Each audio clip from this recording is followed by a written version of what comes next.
Encore une fois, il fait tout noir et dans le cœur,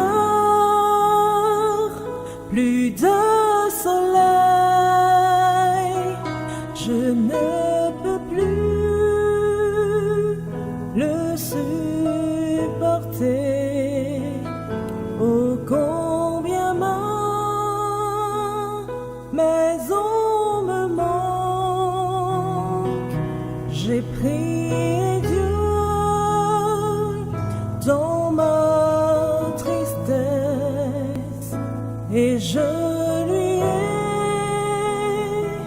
ouvert mon cœur. J'ai senti quelqu'un me toucher. C'était Jésus qui me disait encore un petit peu, juste un petit peu, parce que je viendrai te chercher.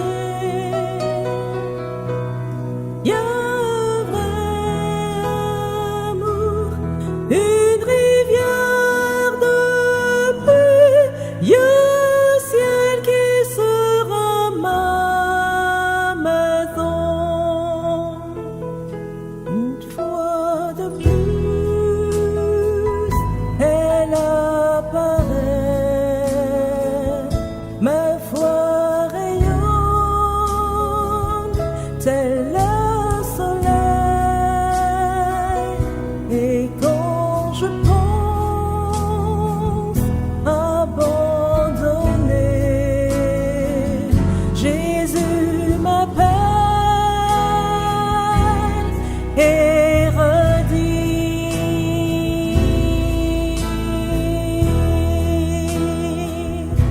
encore un petit peu, juste un petit peu, parce que je viendrai te chercher.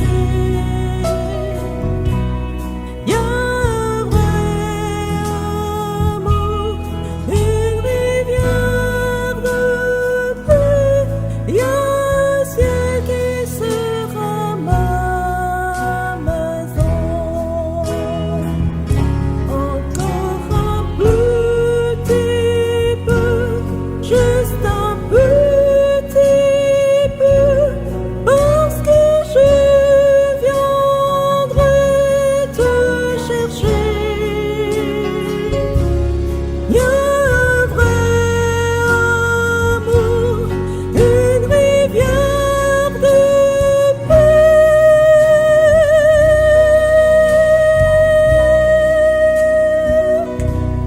Y a un ciel qui sera ma maison.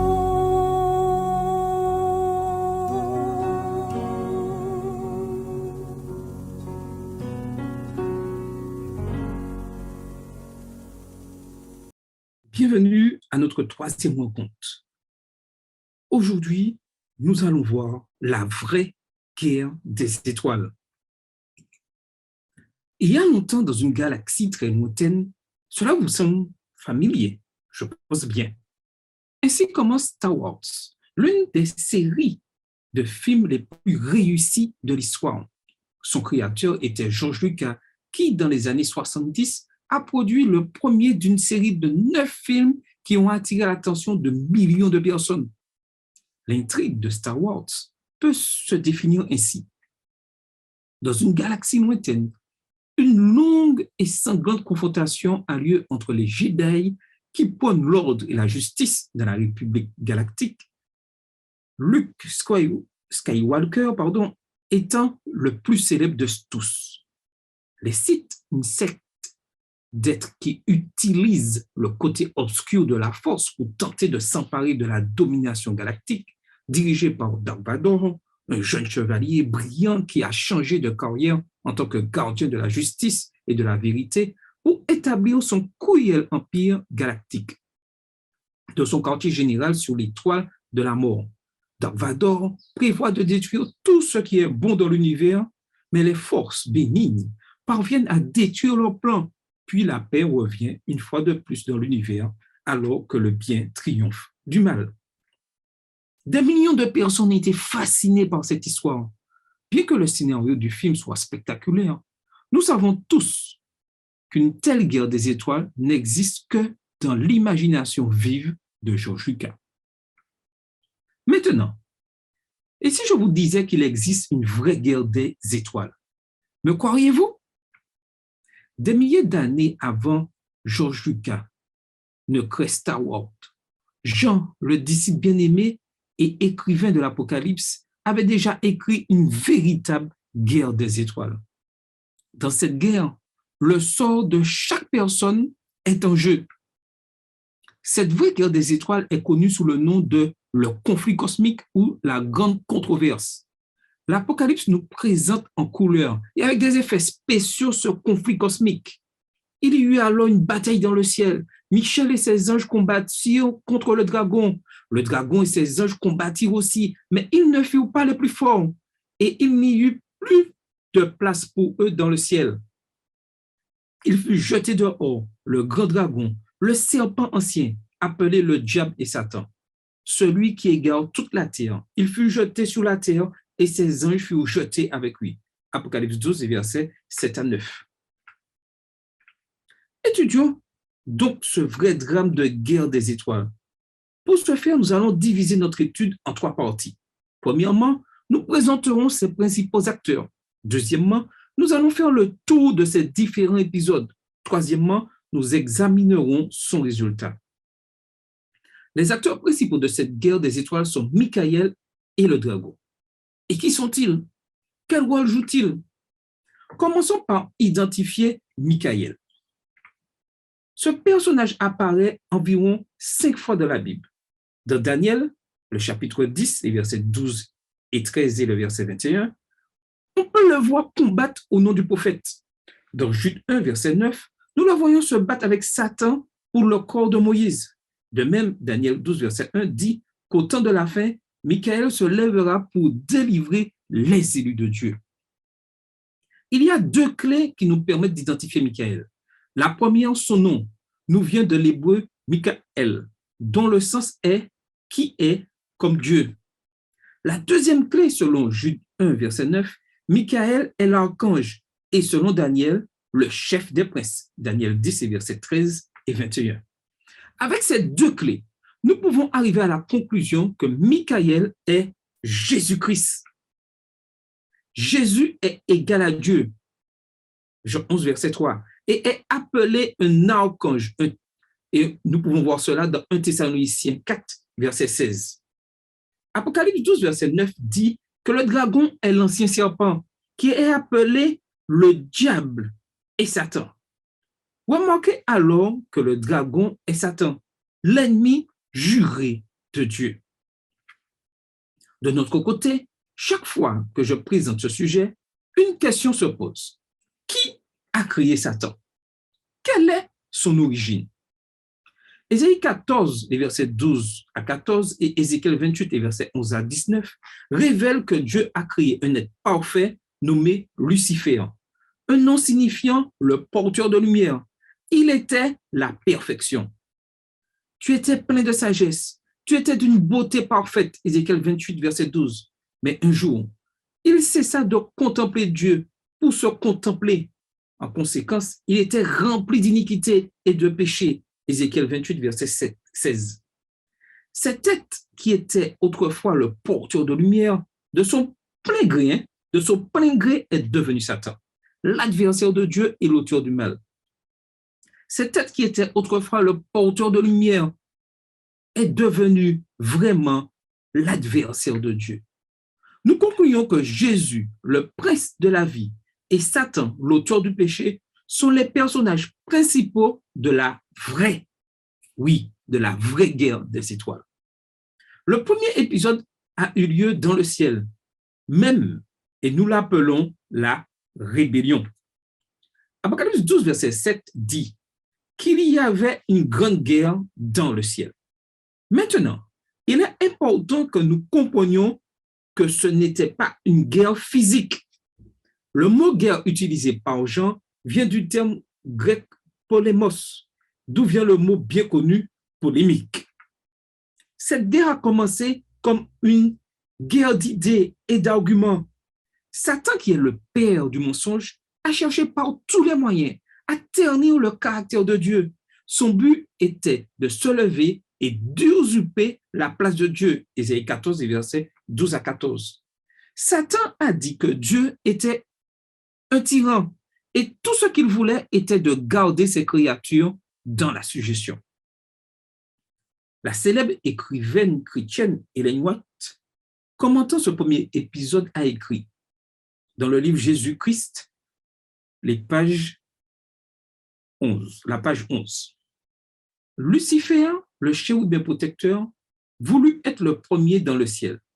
Il s'efforça de gagner à sa cause des êtres célestes, de les éloigner de leur Créateur et d'assurer leur hommage à sa personne. Pour cela, il présenta Dieu sous un faux jour, l'accusant d'orgueil. Il prêta à un Créateur aimant ses propres mauvaises caractéristiques. Il réussit de cette manière à tromper d'abord les anges, puis les hommes. Dans ce premier épisode, Satan a été vaincu et expulsé du ciel avec un tiers des anges qui ont choisi de le suivre. Michael a remporté la victoire. Le deuxième épisode est l'invasion. Que s'est-il passé après l'expulsion de Satan? Dieu a réalisé la merveilleuse création. Genèse chapitre 1 dit que le Seigneur créa toutes choses en 6 jours et qu'au 6e jour, il accomplit la création de l'homme. Dieu créa l'homme à son image. Il le créa à l'image de Dieu. Il créa l'homme et la femme. Genèse 1, verset 27. Dieu plaça nos premiers parents dans un paradis connu sous le nom d'Éden et leur donna un ordre qui disait: l'Éternel Dieu donna cet ordre à l'homme. Tu pourras manger les fruits de tous les arbres du jardin, mais tu ne mangeras pas le fruit de l'arbre de la connaissance du bien et du mal, car le jour où tu en mangeras, tu mourras, c'est certain. Genèse 2, les versets 16 et 17, version second 21. C'est alors que Satan envahit l'harmonie d'Éden. Le serpent était le plus rusé de tous les animaux sauvages que l'Éternel avait fait. Il dit à la femme: Dieu a-t-il vraiment dit, vous ne mangerez aucun des fruits des arbres du jardin? La femme répondit au serpent: nous mangeons du fruit des arbres du jardin. Cependant, en ce qui concerne le fruit de l'arbre qui est au milieu du jardin, Dieu a dit, vous ne mangerez pas et vous n'y toucherez pas, sinon vous mourrez.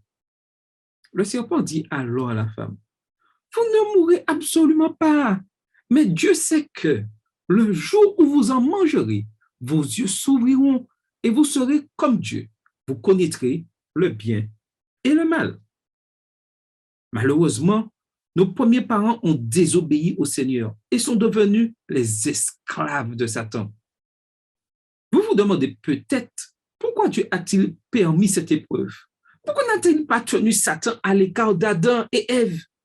Vous vous demandez peut-être cette question vraiment à chaque instant. Pourquoi Dieu a-t-il permis cette épreuve? Pourquoi n'a-t-il pas la tenu vraiment à l'écart? Pourquoi? Pourquoi? Il est bon pour nous de comprendre que Dieu, oui, que Dieu est un Dieu de liberté. Il n'a pas simplement créé des robots pour les contrôler à distance. Adam et Ève avaient le libre arbitre. Ils pouvaient choisir entre obéir à Dieu ou lui désobéir. Malheureusement, ils ont choisi la voie de la désobéissance. Le troisième épisode de la vraie guerre des étoiles est la conquête. Satan pensait avoir détruit les desseins de Dieu. Cependant, Avant même la fondation du monde, un plan de conquête avait été conçu. Apocalypse 13, verset 8. Après la chute, Dieu a promis un libérateur qui mettrait fin au règne du mal. Et il dit, dans Genèse 3, verset 15, « Je mettrai l'hostilité entre toi et la femme, entre ta descendance et sa descendance. Celle-ci t'écrasera la tête et tu lui blesseras le talon. » Genèse 3, verset 15. Ce libérateur ne serait autre que Michael. Notre Seigneur Jésus prendrait la place de l'homme déchu et affronterait Satan et ses armées démoniaques. Et c'était ainsi, Michael, le grand prince incarné, Matthieu 1, verset 18, qui, avec sa mort, a payé le prix de la rançon, Éphésiens 1, verset 7, mais n'est pas resté dans le tombeau, mais le troisième jour, il est ressuscité et a conquis l'empire de la mort, Hébreux 2, verset 14. Avec sa naissance, sa vie, sa mort et sa résurrection, Jésus a été couronné vainqueur de la véritable guerre des étoiles. Grâce à sa victoire, l'univers entier a triomphé. Maintenant, le salut est arrivé, ainsi que la puissance, le règne de notre Dieu et l'autorité de son Messie. En effet, il a été jeté dehors, l'accusateur de nos frères et sœurs, celui qui les accusait jour et nuit devant notre Dieu. Apocalypse 12, verset 10. Il ne fait aucun doute que l'empire du mal sera détruit, oui, détruit pour toujours. Apocalypse 20, verset 10 dit que le diable fut jeté dans les temps de feu et de soufre. Sa destruction sera définitive. Ellen White, avec des mots poétiques, présente la fin de la vraie guerre. La grande controverse est terminée. Le péché et les pécheurs ne sont plus. L'univers entier est propre. Une impulsion d'harmonie et de joie bat à travers la vaste création. De lui qui a tout créé, coule la vie, la lumière et la joie à travers les royaumes de l'espace illimité, du plus petit atome au plus grand monde, toutes choses animées et inanimées dans leur beauté sans ombre et leur joie parfaite déclarent que Dieu est amour. Extrait du livre The Great Controversy, Mountain. La page 678, troisième paragraphe.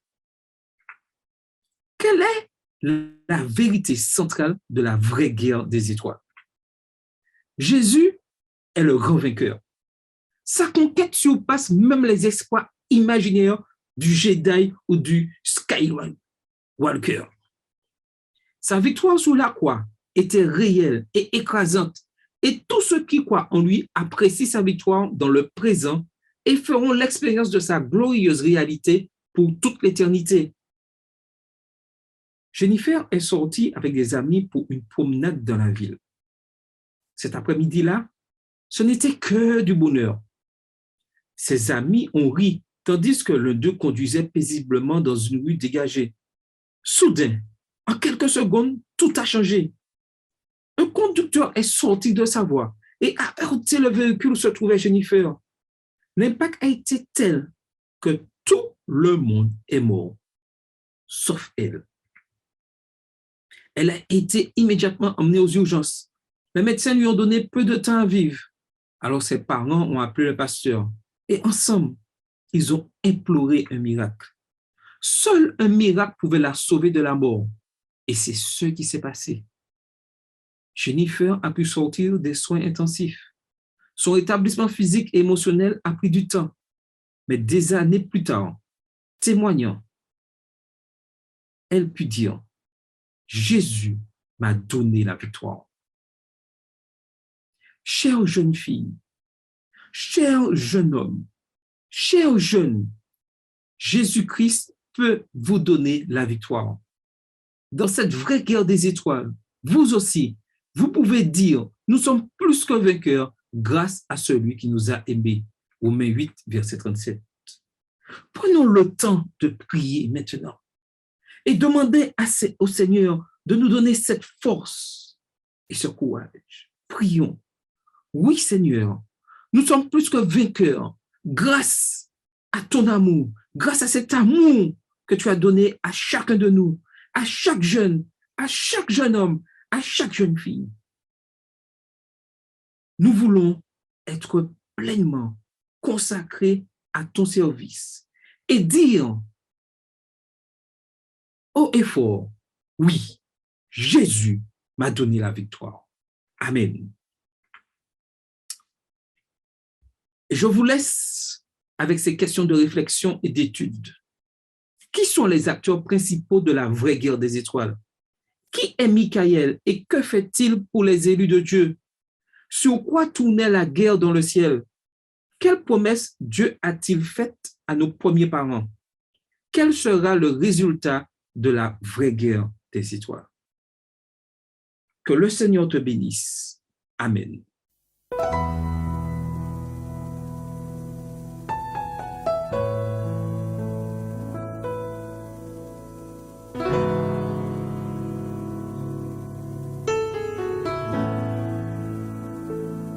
Encore une fois, il fait tout noir et dans le cœur, plus de soleil. Je ne peux plus le supporter. Oh, combien mais on me manque. J'ai prié Dieu dans ma tristesse et je lui ai ouvert mon cœur. J'ai senti